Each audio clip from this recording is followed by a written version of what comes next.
Everybody, I'm Michael Martin. I'm a Los Angeles-based trader of stocks and futures and options. I also run a consulting practice where I help institutional and retail traders figure out what's not working for them. This is my list of the top 5 reasons why traders lose money. First one is they don't have a set plan as to why they're getting into the trade in the first place. Sometimes they're getting, tips from other people, or have the fear of missing out. They see other people succeeding with the names, so they just jump in when they really have no business being in there. At the end of the day, I think traders trade their personalities. That comes through loud and clearly. Um, the macro aspect is that they don't know their why, right? They don't know why they're trading. They don't know why trading can help them. They don't fully understand that, right? And so we spend a lot of time trying to figure out like how do you want trading to serve you? Because it's typically not about the money. The money is like the runny nose of the cold. It's a symptom of a process that can work over longer periods of time. And so when you don't know what that why is, you're kind of just throwing darts basically. Second reason is, and this could still be number one, is that they don't use protective stops. The markets can move a lot faster than you can think. I know it might not seem that way, but when I see people consistently losing money and losing money or more money than they thought they could lose, it's because they didn't protect their capital. They didn't think it could happen to them. I didn't think the thing could move this quickly, right? So use your protective stops. I've said before there's two payoffs to every trade. There's the financial, which is easy. You could do the math in your head. There's also the emotional and the psychological. Both are at play at any given time, and you need to be aware of that. We spend a lot of time thinking about how you perceive risk. What does risk mean to you, right? It could mean opportunity, but it also means emotionally, it means the uncertainty and the probabilistic outcomes of the trades that we're all involved in. Another reason why people fail, which is related to the no protective stops, is that their position sizing is all over the place. And this is where personal biases come in. AI is going to change the world. Yeah, supposedly, right? It's gonna, but no one really can predict. But everyone's caught up in that the same way they were caught up in Bitcoin and anything that's become memeified, right? The GameStops, the AMCs, right? So you have all of that. And so people come in with their bias.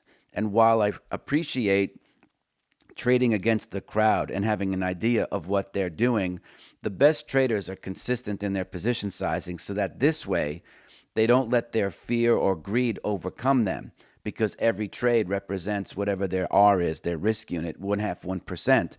So this way, if I'm super gung-ho about GameStop going up to 400 or Bitcoin going to 1 million or NVIDIA going to $1,000 a share, at least from where we are right now, I can temper that, right? And keep my bias contained inside my risk unit. This kind of helps protect me from myself, right? That's the whole point of having constant or consistent position sizing. So losing traders are all over the place. Now, look, if you got 10 years of experience of doing it a certain way and it's working for you because you have really good intuition and creative skills, then stick with it. But most people don't. Two, traders are independent thinking. So the number 4 reason why people get blasted is because they don't have a spine to make their own decisions. And it doesn't make them bad people, but it makes them bad traders. And this to me is a trait that would keep you as a bad trader because you're relying on other people, right? You're subscribing to newsletters, you're on telegrams, you're in discords, you're in some kind of chat group. It could be on Slack. I don't care where it is, but you're effectively relying on other people to generate your trading ideas. Let's take a case study.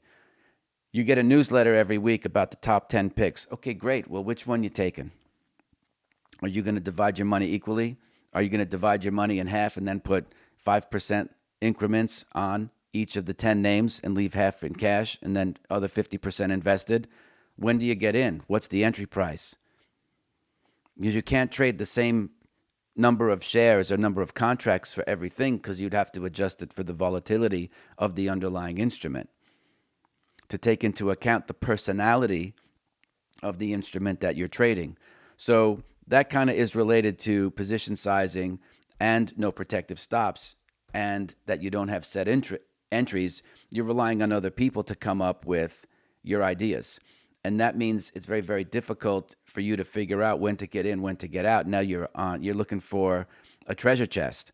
Every week or every day you're on social media trying to see what other people are doing and what they think. And the best traders have conviction. They know who they are as people. They know what they can do. And more importantly, they know what they can't do. And if you're not at that spot, start small. Trade 10 shares or something. Trade one micro contract or something. Get a feel for what it is that you're doing. But ultimately, in this business, if you're going to make it for 10, 20 years, you have to be an independent thinker. You have to be decisive. You have to think for yourself. And the last one is kind of like a little tongue-in-cheek, but is that they take their winners too soon. In order to make money, you're probably going to lose more frequently than you have winning trades. And so therefore, you need to let your winners run so that there are several magnitudes, there are multiple of the losers. That's the way the math works. It's called mathematics of expectation, mathematical expectation. So you need to think about on average, which is a weighted average of what you're going to make per trade. Now, winning streaks and losing streaks can happen for sure. But in my experience, the hardest trade to make is taking the winner. And I would say that that's true in my life as well. That's why I stick to rules, because I don't want to have regrets. I was texting Peter Boris recently about something. He had sent me a picture. He said, "How's it going?" I said, "Oh, I'm aggravated today." And this is just a couple weeks ago. And I was in 2 trades, and my rules got hit, and I got taken out of the winners, only to watch the things go up the rest of the day. And I said, it's still aggravating for me. I was in the winning trade. I would have preferred to stay in it, but I like to adjust my protective stops as I'm making money. So if the thing does do an about face, at least I get knocked out having made something. And I won't get into what he said because it's probably private, but he basically said, "Hey, just take the win. This is the best you can do."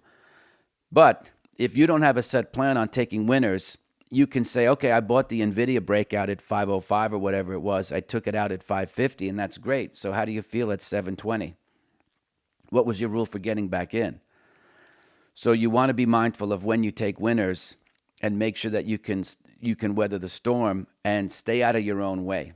That's the moral of this story, is staying out of your own way. Let the market do the work. I am not one to scale out of winners. If I'm in a winning trade, I prefer to stay in it for as long as possible. Anyway, there's probably 5 that might mean something different for you. You might have your own things that you're dealing with. This is just a conversation starter to keep you thinking about trading at your best. That's what I hope for, even if your styles are drastically different. I'm always here for you. If you like this video, check out this one.